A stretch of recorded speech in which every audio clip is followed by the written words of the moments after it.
Hello, students. Today we are here with the detail of lesson 4 of your book Hornbill. The name of the lesson is Landscape of the Soul. Basically, it is very technical lesson. In this lesson, the writer wants to tell us about the different types of arts. Especially, the writer wants to make us comparison between European view of art and Chinese view of art. And the author tells us what is the basic differences and how we can recognize, identify whether it is Chinese art or European art, etc. In China, the art is known by the name of Wu Daoji in 8th century. He made painting on the walls of palace by the order Tang Emperor Zhuanggong. साथियों, इस lesson में जो लेखक है वो हमें Asia या यूं कह लीजिए चाइना की जो कला है उसका कंपैरिजन, उसका एक अंतर दिखा रहा है किससे? यूरोपियन जो पेंटिंग है उनसे। चाइना की पेंटिंग का नाम व्यू डाउजी के नाम से चलता है। जैसे हमने देखा है साइंस में एल्बर्ट आइंस्टीन है या न्यूटन है, उनके नाम से साइंस चलती है। ऐसे ही चाइना में जो व्यू डाउजी नामक एक पेंटर था 8th सेंचुरी में, उसके नाम से जो है वो आर्ट चलती है। क्या हुआ, उसने क्या किया? टैंग एम्परर जुआंगजोंग के कहने पर उसने क्या किया? जो दीवारें होती हैं महल की दीवारों पर पेंटिंग बनाई। These landscapes or paintings were under screen. Then Wu Daoji went in a painting cave and never returned back. उसने क्या किया? जो दीवारें होती है महल की, उस पर पेंटिंग वो बनाता भूखंडों की, जैसे नदियां नाले उनकी, और उसको ढक देता। केवल राजा और व्यू डाओजी ही उसको देख पा रहे थे। एक दिन व्यू डाओजी ने एक गुफा रूपी पेंटिंग बनाई and he said to the king that let's show you the way and he entered in the cave but never returned back. तो एक दिन क्या हुआ, बोले कि जी राजा साहब मैं पहले अंदर जाता हूं गुफा के। राजा ने तो सोचा ये केवल एक पेंटिंग है, लेकिन उसने पेंटिंग को इस तरीके से बना रखा था कि वो गुफा थी। जैसे ही व्यू डाओ जी अंदर गया तो गुफा के दरवाजे बंद हो गए और वो कभी भी नहीं आया। It is sad with the going of the Wu Daoji, all the painting vanished. Means Wu Daoji put his soul in the painting. It was Chinese art. ऐसा कहा जाता है जैसे ही व्यू डाओजी उस गुफा के अंदर जाकर के गायब हो गया, जो पेंटिंग उसने बनाई हुई थी दीवारों पर वो भी सारी गायब हो गई। क्या कहने का मतलब है? कहने का मतलब ये है कि जो चाइनीज कलाकार है वो अपनी आत्मा उड़ेलते हैं पेंटिंग के अंदर। मतलब उनकी पेंटिंग के अंदर जीवित आत्माएं वास करती है, ऐसा मानना है। यह है चाइनीज कलाकृति कि चाइनीज कलाकार अपनी आत्मा उड़ेलते हैं अपनी कलाकृति में।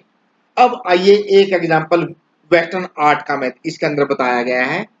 One example for western art was taken where in the 15th century in Antwerp there lived a blacksmith named Quentin who was in love of the daughter of a well-known painter. ऐसे ही 15वीं शताब्दी में entrap में एक blacksmith था, Quinton मैस्ट्रिज। वो एक painter की लड़की के साथ उसको प्यार हो गया। Father was not agreed to marry her daughter with blacksmith, लेकिन जो ये पेंटर था लड़की का पिता, उसने कहा कि मैं किसी लोहार के साथ अपनी बेटी की शादी नहीं करूंगा। And he said if you are a good painter only then I would be agreed. उसने कहा कि तुम अगर बहुत बढ़िया पेंटर हो, बनते हो, तो मैं तुम्हारी शादी अपनी बेटी से कर दूंगा। One day this blacksmith Quentin made a picture of a fly on the panel of this painter when he was out of the house. क्या था, एक दिन ये पेंटर जो था लड़की का पिता, वो घर से बाहर गया हुआ था और उसने कोई पेंटिंग शुरू कर रखी थी बनानी। क्वेंटन ने आकर के एक मक्खी उस पैनल पर बना दी, जहां पर वो पेंटिंग बना रहा था उस पर बना दी। When he came back, he started to fly out of this and think it is a real। तो जब वो पेंटर वापसी आया तो वो उस मक्खी को असली मक्खी मान करके उड़ाने लगा। Then he came to know his mistake and agreed his daughter to marry this blacksmith। जब उसको पता चला, अरे ये तो मक्खी असली नहीं है, बनाई हुई है, किसने बना रखी है, तो उसको अपनी गलती का एहसास हुआ और पूछा, पता चला कि ये उस क्वेंटन ने बनाई है और वो अपनी बेटी की शादी उस ब्लैकस्मिथ से करने के लिए तैयार हो गया। And there is one more example in European art. It is said one painter made a dragon and he did not make the eyes of the dragon with the fear that dragon might be, or you can say, hurt him। ऐसा ही एक example और है, उसमें एक Chinese European painter ने एक अजगर बनाया। उसने अजगर की आंखें नहीं बनाई इस डर से कि कहीं ये अजगर मुझे ही डस ना ले। मीन्स मीन्स क्या मतलब हुआ? European artist made the things as it is real, means they imitate the paintings. Chinese कलाकार दिल से पेंटिंग बनाते हैं, जबकि यूरोपियन कलाकार किसी चीज की हूबहू नकल करके पेंटिंग बनाते हैं। और जो मेन क्वेश्चन है वो यही है इसका, what are the differences between Chinese view of art and European view of art, and we have discussed one difference, means Chinese painter put soul in their paintings, whereas European painter put their eyes. There are many other differences. European painter always imitate the things, and Chinese art, whereas Chinese art is not a real one but imagination. Chinese artist wants your eyes and mind. You can enter in Chinese art from many angles। क्या है, एक जो Chinese कलाकार है वो ऐसा नहीं कि आप चाय पीते पीते या किसी से बात करते करते उसकी पेंटिंग को देख लोगे, नहीं नहीं नहीं नहीं, आपको आपका दिल और दिमाग दोनों पूरे इन्वॉल्व करने पड़ेंगे, क्योंकि आपको समझना पड़ेगा कि ये कैसे बनाया हुआ है, ये क्या बनाया हुआ है। आप चाइनीज कला के अंदर किसी भी एंगल से देखोगे आपको हर पल कुछ ना कुछ नया दिखेगा।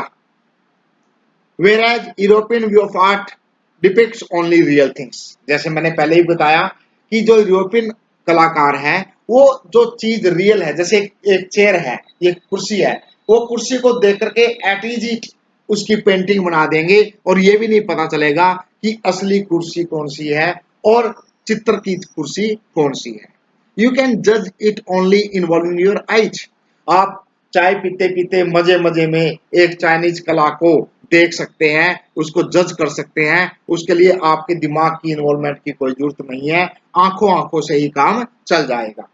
You can see it only from one angle and European artist copy the dragon as it is real one.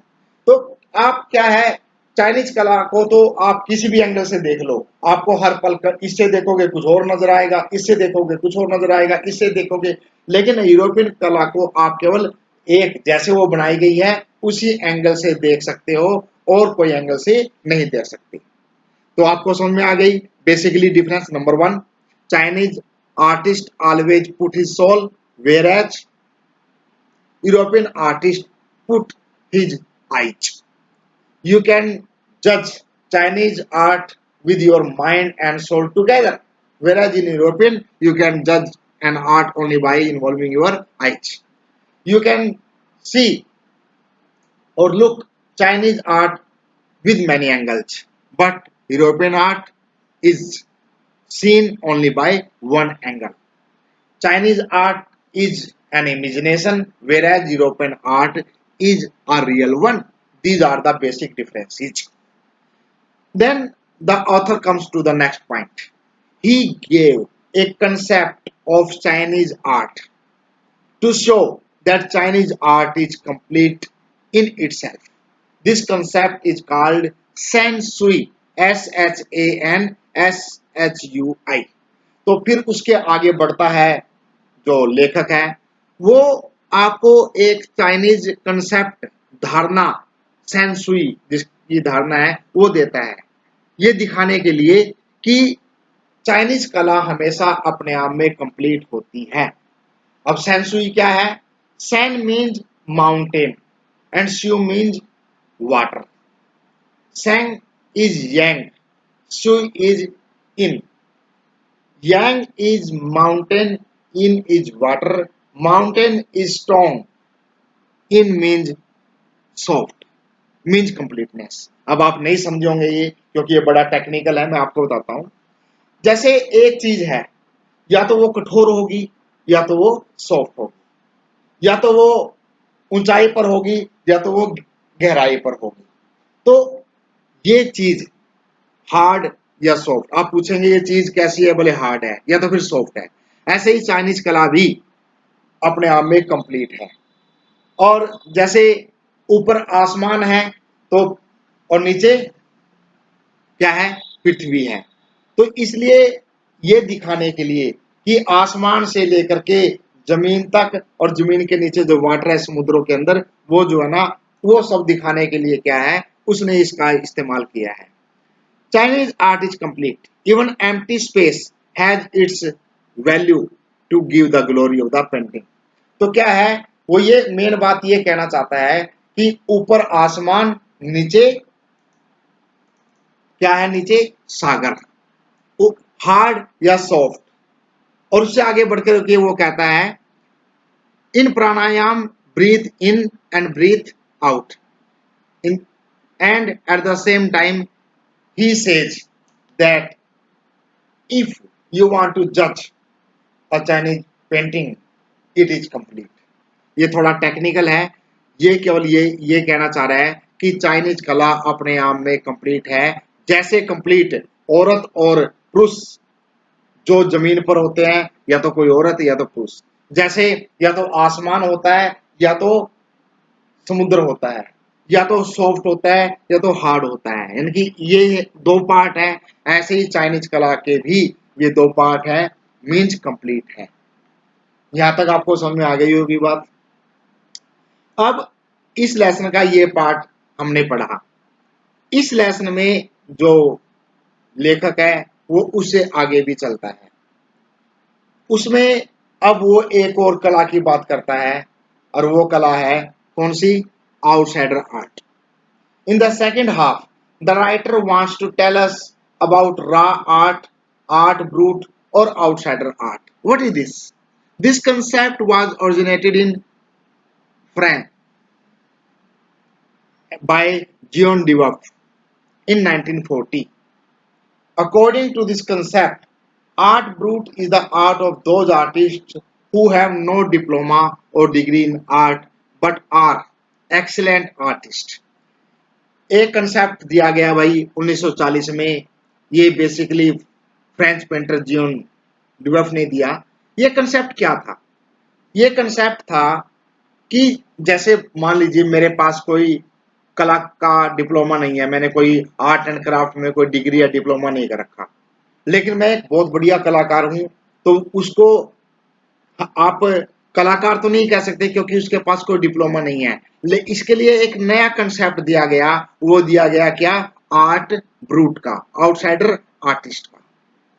Raw art एक कंसेप्ट था in which raw material like that of broken glass, tin, car pieces, wash basin pieces, means waste material is used instead of brush and paint। Raw art एक और कला का नाम दिया गया जिसमें कि आप केवल बेकार चीजें, टूटी फूटी चीजें, उनको यूज करके कला अपनी कृति बना सकते हैं। आप मेरे ख्याल में रॉक गार्डन तो गए होंगे सभी, तो रॉक गार्डन में आपने देखा होगा वहां पर स्कल्पचर्स बने हुए हैं, और वो बने हुए हैं किससे? वेस्ट मटेरियल से।